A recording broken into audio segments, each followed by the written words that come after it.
Most Jamaicans still do not have a positive view of the opposition, People's National Party. That's one of the major findings of the RJ Arglina Don Anderson polls. Our reporter Vashan Brown has been looking at the numbers and now joins me live in studio. Vashan.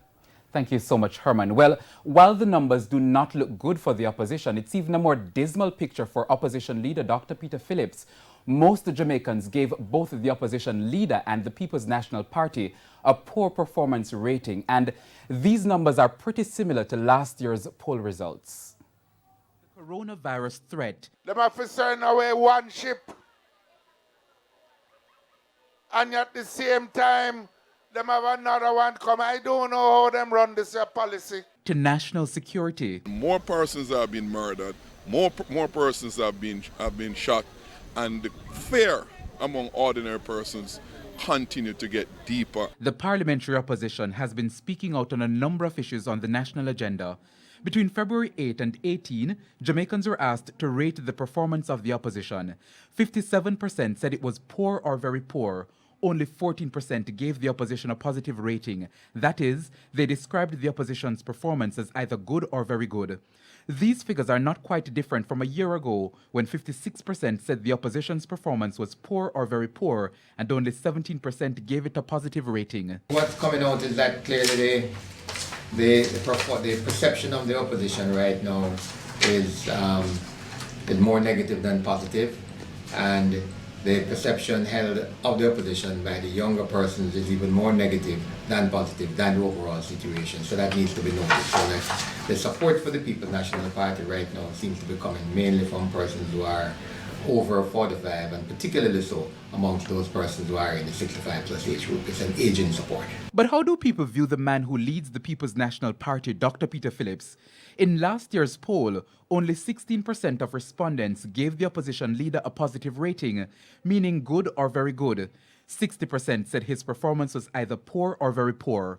Those numbers were used as part of the basis for a challenge to Dr. Phillips's leadership by Central Manchester MP Peter Bunting. And in this latest poll, we have 62% of the persons that we interviewed who rated the performance of the opposition leader as negative, as against the same 14% who rated the performance of the opposition leader as positive. In the middle, therefore, you have 26%, 24% who, was ambivalent, neither good nor bad. In the meantime, Jamaicans were also asked to list the best performing opposition spokesperson. The man who challenged Dr. Phillips in the PNP's leadership race, Peter Bunting, tops the list. 10% of the respondents felt Mr. Bunting was the best performing. When we've done previous polls, he's basically been within the top three anyway, along with people like Lisa Hanna and Damien Crawford. So it's not surprising to see him on top here because he's been very much in the news.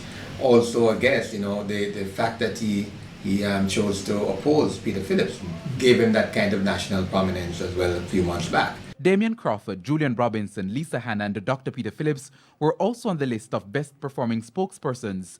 37% did not have an opinion. As for the worst performing spokespersons, the PNP president, Dr. Peter Phillips, tops the list. 11% of the respondents listed him as the worst performing. 5% said Peter Bunting. Damien Crawford, Lisa Hanna and Dr. Dayton Campbell were also included in the top 5 worst performing spokespersons. 65% did not have an opinion. 1,038 people were interviewed across the island. Vashan Brown, TVJ News. Now, Vashan, I realize that some spokespersons are both on the best and worst performing list. Why is that? Now, Herman, 2 open-ended questions were asked. The first one was, who do you think is the best performing spokesperson? Now, all respondents answered that question.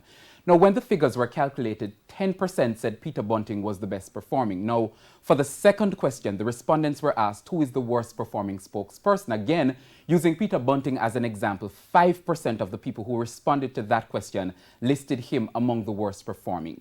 It is also important to note that those who said Peter Bunting was the best performing spokesperson, they're not necessarily the same people who listed him among the worst. Okay, good report there, Vashan. Tomorrow we'll speak about the government's performance and we'll hear what people think about the performance of specific government ministers. Okay, good. Janella?